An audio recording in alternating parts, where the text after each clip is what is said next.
அனைவருக்கும் வணக்கம். நேற்று நவம்பர் 17 என்ன பங்கு சந்தையில் தகவல் சொல்லியிருக்காங்க. பார்த்தீங்கன்னா நம்ம சேனல் வழக்கமெல்லாம் தகவல் ஷேரிங் சேனல் தான். அதை இன்ஃபர்மேஷன் ஷேர் பண்ணுறது தான். சொல்கிறது எல்லாமே இன்றைய இன்ஃபர்மேஷன் தான், பழைய இதெல்லாம் கிடையாது. எல்லாமே ஃப்ரெஷ்ஷான நியூஸ் தான். சில தகவல் இருக்க வாய்ப்பு இருக்குது, டேட்டா மிஸ்டேக்கு. ஸோ அதனால் கண்டிப்பாக கிராஸ் வெரிஃபை பண்ணுங்கள். சிபி ஸ்டாட்டஸ் கேட்டுக்கோங்க. சிபி ஸ்டாட்டஸில் நான் ஒரு சாதாரண investor. We are providing only information, no any recommendation. Please consult your financial advisor. So இது வழக்கமாக டிஸ்பிளே முடியுது. ஃபஸ்ட்டாக பார்க்கக்கூடிய பங்கு Thyrocare technologies limited 1559 current price 2:1 bonus announce பண்ணியிருக்காங்க. ஒரு ஷேருக்கு 2 ஷேர் போனஸாக தராங்க. ஸோ 2 ஷேருக்கு 4 ஷேர் போனஸாக வரும். ரெக்கார்டு எஸ்டேட் பார்த்தீங்கன்னா 28 நவம்பர். சிக்டா ஹெல்த் கேர் சர்வீஸ் ப்ரொவைடராக இருக்காங்க. அடுத்து பார்க்குறது upcoming board meeting may consider முடிவெடுக்க வாய்ப்பு இருக்கா சொல்கிறாங்க. மெகன் EMS trade and finance limited current price ₹5.64 20 நவம்பரில் போர்டு மீட்டிங் வச்சுருக்காங்க. போனஸ் கொடுத்து மூடு வைப்போம்னு சொன்னாங்க. Sector diversified commercial services 2013 3:1 bonus கொடுத்துருக்காங்க. ஸோ கிட்டத்தட்ட 10-12 வருஷம் மேலே ஆகிட்டு போனஸ் கொடுத்து.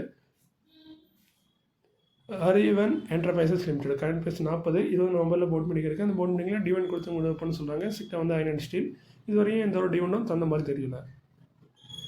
ஃபேர்சேம் ஆர்கானிக்ஸ் லிமிடெட் ₹634 கரண்ட் ப்ரைஸ் 20 நவம்பரில் போர்டு மீட்டிங் இருக்குது. பைபேக் கொடுத்து மூடு வைப்போம்னு சொன்னாங்க. ஸோ நான் என்ன மாதிரி பைபேக் அனௌன்ஸ் பண்ணுவாங்கிறத பொறுத்து வந்து பார்க்கலாம். செக்டர் பார்த்திங்கன்னா ஸ்பெஷாலிட்டி கெமிக்கல்ஸில் இருக்காங்க. ஃபேர்சேம் ஆர்கானிக்ஸ் லிமிடெட்.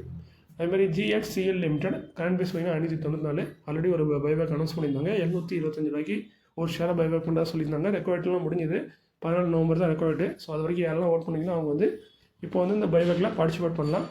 ஸோ ரிசர்வ் கேட்டகரியில் பார்த்திங்கன்னா அதாவது ஸ்மால் ஹோல்டர்ஸ் கேட்டகரியில் ஸ்மால் ஷேர் ஹோல்டரில் நீங்கள் வந்து 893 ஷேரை வச்சுருந்தீங்கன்னா அவங்க வந்து 78 ஷேரை வந்து பைபேக் பண்ணுறதா சொல்லியிருக்காங்க. ஸோ இது வந்து கம்பல்சரியாக அவங்க நீங்கள் 893 ஷேர் வச்சுருந்தீங்கன்னா 73 ஷேராக கன்ஃபார்மாக அவங்க வந்து வாங்கிடுவாங்க.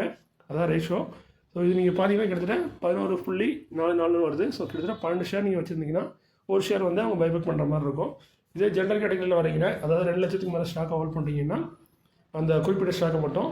ஸோ அப்படி பார்த்தீங்கன்னா நீங்கள் வந்து 181 ஷேர் வச்சுருந்தீங்கன்னா வெறும் 9 ஷேரை வந்து அவங்கள்ட்ட வந்து பைபேக் பண்ணுவாங்க. இது வந்து பார்த்தீங்கன்னா ரேஷோவில் ஒரு கிட்டத்தட்ட 20.11 வருது. ஸோ நீங்கள் 21 ஷேர் வச்சுருந்தீங்கன்னா ஒரு ஷேர் பைபேக் பண்ணுவாங்க. ஸோ ஸ்மால் கேட்டகரியில் 12 ஷேர் வச்சுருந்தீங்கன்னா ஒரு ஷேர் பைபேக் பண்ணுவாங்க. இது வந்து கம்பல்சரியாக அந்த பைபேக்கில் எடுத்துக்கிடுவாங்க.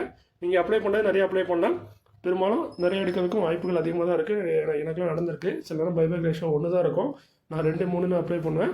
சில நேரம் 2 கூட எடுத்திருக்காங்க. ஸோ அதனால் ரேஷோ பார்க்காதீங்க. அப்ளை பண்ணதாக இருந்தால் உங்கள்கிட்ட இருக்க ஷேர் ஆஃப் எல்லாத்தையும் பைபேக்கில் அப்ளை பண்ணுங்கள். தேவையானதை எடுத்துகிட்டு மீதியை அவங்க ரிட்டர்ன் பண்ணுவாங்க. பைபேக் ஓப்பன் ஆகுது பார்த்திங்கன்னா 26 நவம்பருக்கு ஓப்பன் ஆகுது. க்ளோஸ் ஆகுது 20 நவம்பருக்கு ஓப்பன் ஆகுது. 26 நவம்பருக்கு க்ளோஸ் ஆகுது. இந்த 6 நாட்கள் தான் அந்த பைபேக் ஓப்பனாக இருக்கும். ஸோ பைபேக்குங்கிறது ஆட்டோமேட்டிக்காக நடக்கக்கூடிய விஷயம் இல்லை. நம்ம தான் போய் பார்ட்டிசிபேட் பண்ணணும். ஸோ உங்களோட ஷேர் இருக்குது, நீங்கள் பார்ட்டிசிபேட் பண்ண விருப்பப்படுறீங்கன்னா அந்த டைமில் உங்கள் ப்ரோக்கர் ஆப் மூலமாக இல்லை ரிஜிஸ்டர் மூலமாக போய் அந்த நீங்கள் எவ்வளோ ஷேரை வந்து பைபேக்கில் அப்ளை பண்ண ரெடியாக இருக்கீங்களோ அந்த பைபேக்கை நீங்கள் அப்ளை பண்ணலாம். ஸோ என்ன கேட்டால் எல்லாத்தையுமே அப்ளை பண்ணுங்கள். தேவையானதை எடுத்துகிட்டு மீதி அவங்க ரிட்டர்ன் பண்ணிடுவாங்க.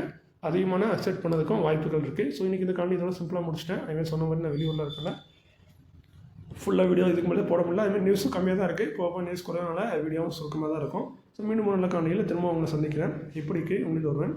நன்றி, வணக்கம்.